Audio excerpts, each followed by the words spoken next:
putting up that flag. It took a lot of courage to go with something that's just following the trends. We ruined Hero. The pandemic ruined Hero. When we described every nurse as a hero, and then you know what killed it was the bag boy over at the grocery store became a hero in the neighborhood. He was a hero. He was a hero, but the Marine that fought in war and didn't want to take a vaccine.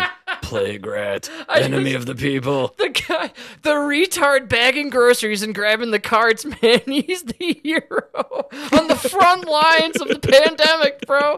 I couldn't believe the language we were using, man. Oh, yeah. You know what I'm saying? The guy with Down syndrome who grabs the carts in the lot. He's the hero. Hero, man. Get out of here. We ruined Hero. Hero became racist. It was unbelievable. Like, okay, well, everyone's racist. Everyone's a hero now. Even the retard grabbing the carts is a hero. Like, it's game over for these words, man. The best part was everyone saying it was some asshole that's making 6-7 figures sitting at home. You know what I mean? Working from home. Working remotely. Oh, yeah. you went to work for $14 an hour to collect carts? You are a hero. No, bitch, I just can't do my job from home. Not all heroes wear capes. Some of them have Down syndrome and wear the apron at the grocery store.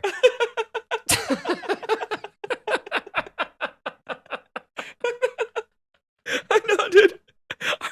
Our hospitals were so overrun, the nurses were the true heroes on the front line fighting the battle. But they had enough time for TikTok videos.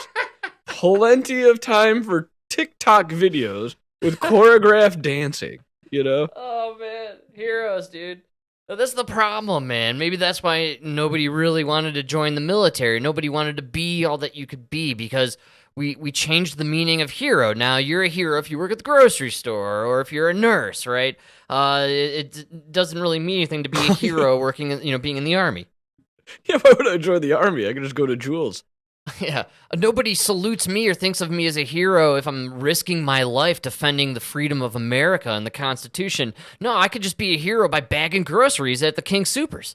Oh, yeah, you're actually an idiot if you're out there risking your life for American freedom. We're going to hand it over just for the fucking false sense of security. You know what I mean?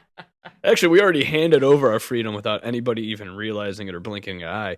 We signed the treaty with the WHO. Yeah, most people... We have no freedom. Most people don't understand this. Can you maybe expand on what that means, essentially? I know you and I have harped on it privately quite a bit, but if I'm not mistaken, we basically gave the permission to lock down America to the World Health Organization. The WHO has the power to lock us down and force us to take vaccines. It will no longer be a mandate that came down from our government. Technically speaking, our government enforcing the will of the World Health, who were wrong about every single thing that came out of COVID. Even the very beginning, they predicted the millions of people dying. That came from a fucking report from some college kids. It's crazy. Oh, it's so crazy.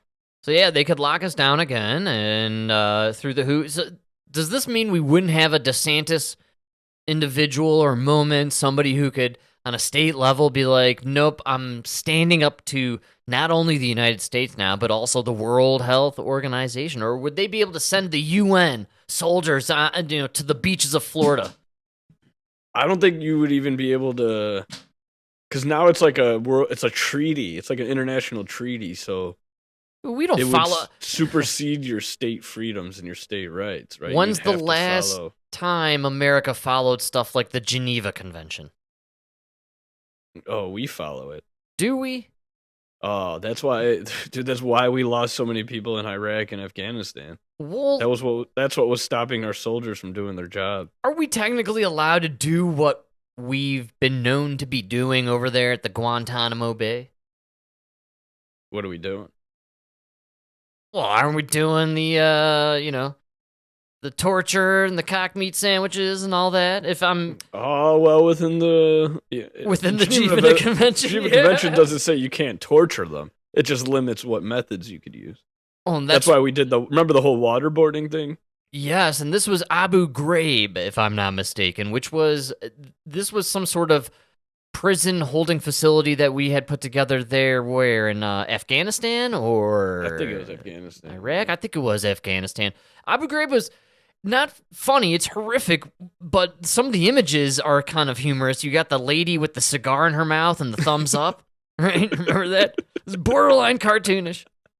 It's creepy imagery, though, out of that whole scenario. The Abu Ghraib. Yeah, but what do you expect? It's war.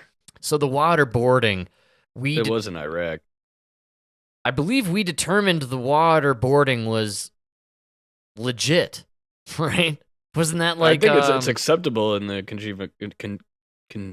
Geneva Convention. Part of the rise to fame within the ranks of the political communities, or maybe in the military naval world, for Ron DeSantis was his job as a lawyer at the Guantanamo Bay, and I believe he had the best job ever.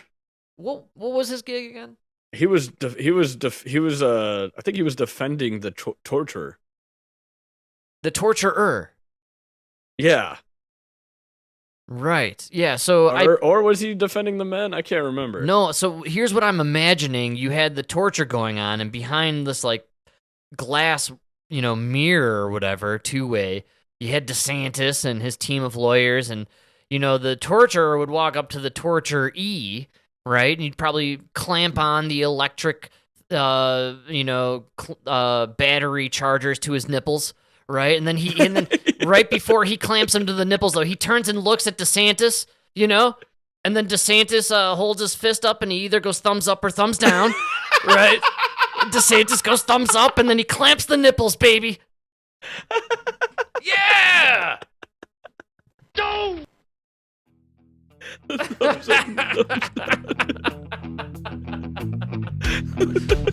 That's where my imagination goes with that scenario.